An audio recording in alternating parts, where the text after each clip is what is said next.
Togo Info, le Togo à votre portée.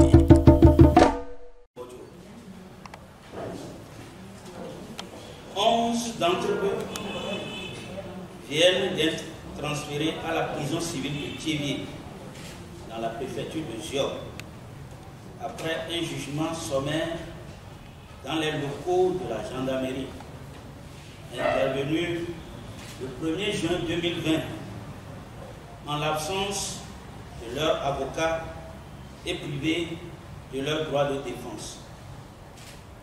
Les circonstances de leur procès, expédiés en catimini, contrastent avec les pratiques usuelles en la matière et témoignent de la partialité du tribunal qui a examiné leur cause. Tous sont condamnés à 1 an de prison assorti de 8 mois de sursis pour flagrant délit de rébellion et complicité de rébellion. Il est évident qu'ils n'ont pas eu droit à un procès équitable, car leurs droits à la défense n'ont pas été respectés, mais plutôt bafoués. Ce jugement a fait l'objet d'un appel.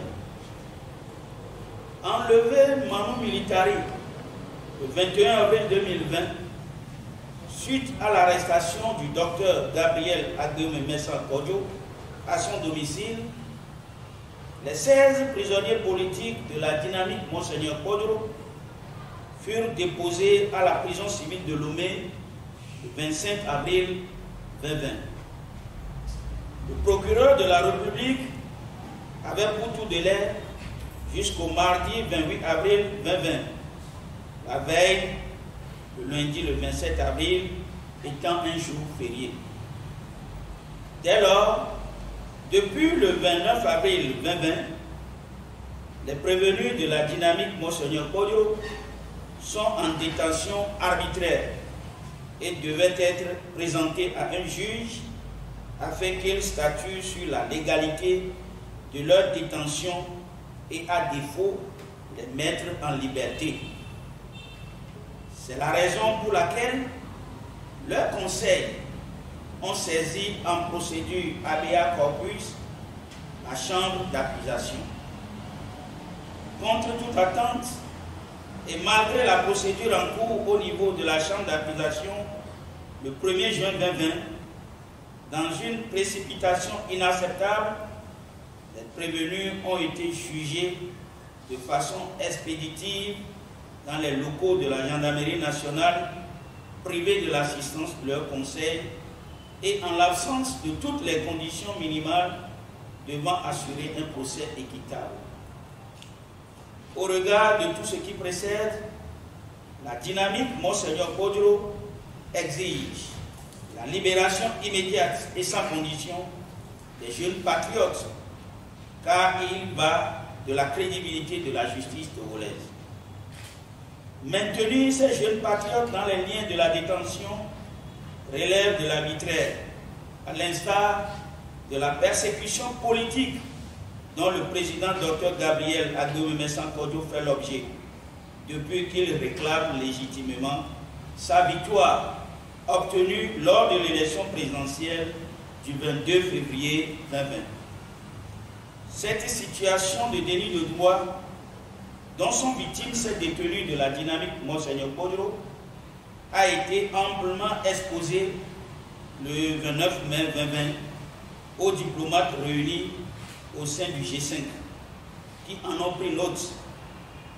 La dynamique Monseigneur Kodjo prend donc à témoin la communauté internationale.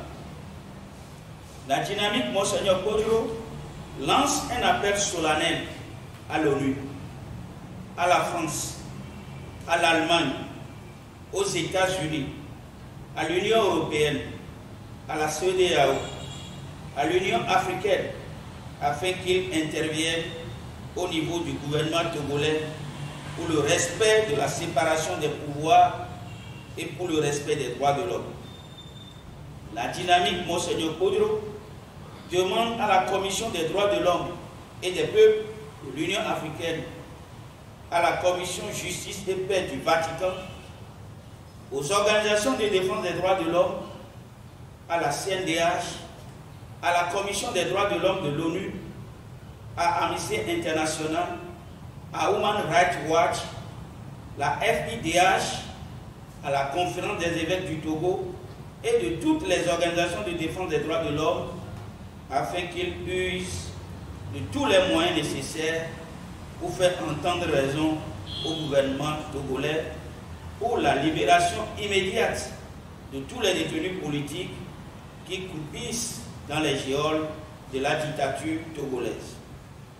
Il est intolérable dans une démocratie fût-elle en construction que l'appareil judiciaire soit dévoyé de sa mission et serve d'instrument de répression à un pouvoir illégitime qui ne tient que par la répression. Togo debout, luttons sans défiance. Je vous remercie.